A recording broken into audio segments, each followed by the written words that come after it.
لاڈلی کی آنے والی سٹوری کے بارے میں بات کریں گے جو بہت ہی زیادہ اب انٹرسٹنگ پوائنٹ پر پہنچ چکی ہے، کیونکہ آنے والی سٹوری میں آپ دیکھیں گے کہ جہاں پر نازو کی اسے یقین نہیں آ پاتا، یہاں پر اب کہتی ہے کہ آخر یہ سب کچھ اسنا بی نے کیا کر دیا۔ یہاں پر اب کہتی ہے کہ اسنا بی صرف جھوٹ بول رہی ہے اور میں یہ بات اچھے طریقے سے جانتی ہوں، لیکن اسنا بی جب کہتی ہے کہ میرے پاس ان کے سارے ثبوت بھی موجود ہیں، آپ چاہیں تو میں آپ کو ثبوت بھی دے سکتی ہوں، اتنی دیر میں پرویز اپنے ہاتھ میں کچھ تصویریں پکڑے اور اسی سونار کو اس گھر میں لے کر آتا ہے جس کے پاس نازو زیور بیچ کر مریم کا آئی تھی۔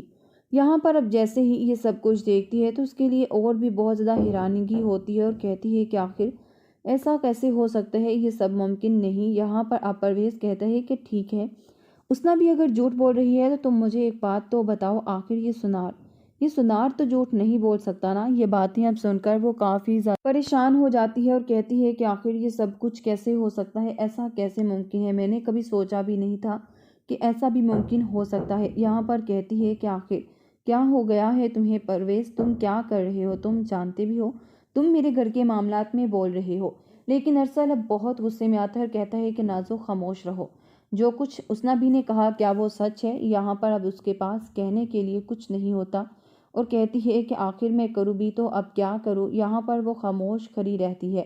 لیکن یہاں پر اب جیسے ہی وہ سونار کہتا ہے کہ ہاں اسی لڑکی نے میرے پاس زیور بیچا تھا اور اس نے مجھ سے رقم لے کر کسی کو دی تھی، وہ شخص بھی دکان پر ہی تھا۔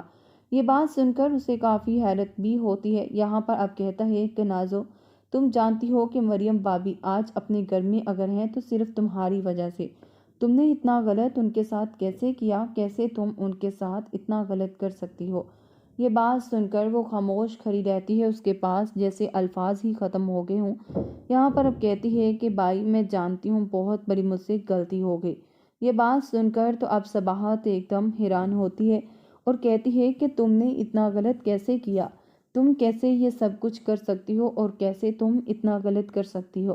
تم جانتی ہو اچھے طریقے سے نازو کہ تم مجھے مریم کے کتنا خلاف کرتی رہی،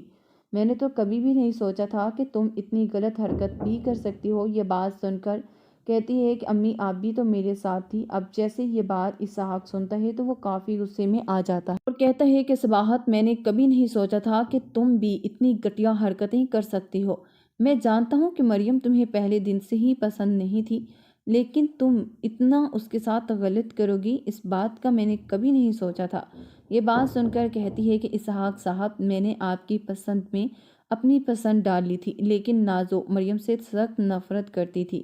یہاں پر پرویز کہتا ہے کہ میں تو اس وقت ہی جان گیا تھا جب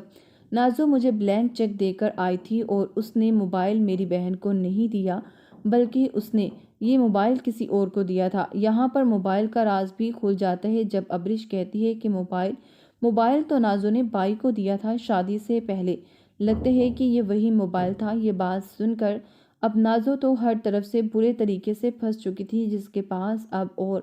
کوئی آپشن بھی نہیں تھا۔ یہاں پر اب کہتی ہے کہ آخر میں کروں بھی تو کیا کروں، کیسے ان سب باتوں کو ٹالوں، میرے لیے تو مشکل میں مشکل آتی جا رہی ہے۔ یہاں پر نازو اپنی ہی غلطی کا اعتراف کرتی ہے اور کہتی ہے کہ ہاں میں نے یہ سب کچھ کیا، لیکن یہی چاہتی تھی کہ جو عزت میری اس گھر میں ہے وہ کبھی بھی کسی اور کی نہ ہو، شاید میں بھول چکی تھی کہ ایسا کیسے پاسبل ہے۔ یہ باتیں اب سن کر تو بہت زیادہ پریشان ہو جاتا ہے عمر اور کہتے ہیں کہ تمہاری وجہ سے میں اپنی بیوی کے ساتھ کتنی ناانصافیاں کرتا رہا، نازو آخر تم میرے ساتھ ایسا کیسے کر سکتی ہو؟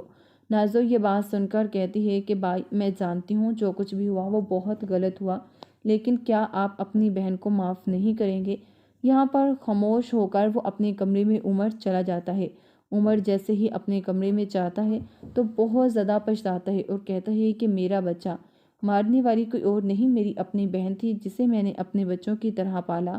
مریم کتنا روتی رہی، کتنی اکیلی تھی، لیکن میں نے اس کی ایک بات بھی نہیں سنی۔ یہاں پر اب جیسے ہی مریم کمرے میں آتی ہے تو کوئی بات بھی نہیں کرتی، لیکن عمر اس کے سامنے ہاتھ جوڑ کر اس سے معافی مانگتا ہے اور کہتا ہے کہ مریم مجھے معاف کر دو، میں جانتا ہوں جو کچھ بھی ہوا وہ بہت غلط ہوا،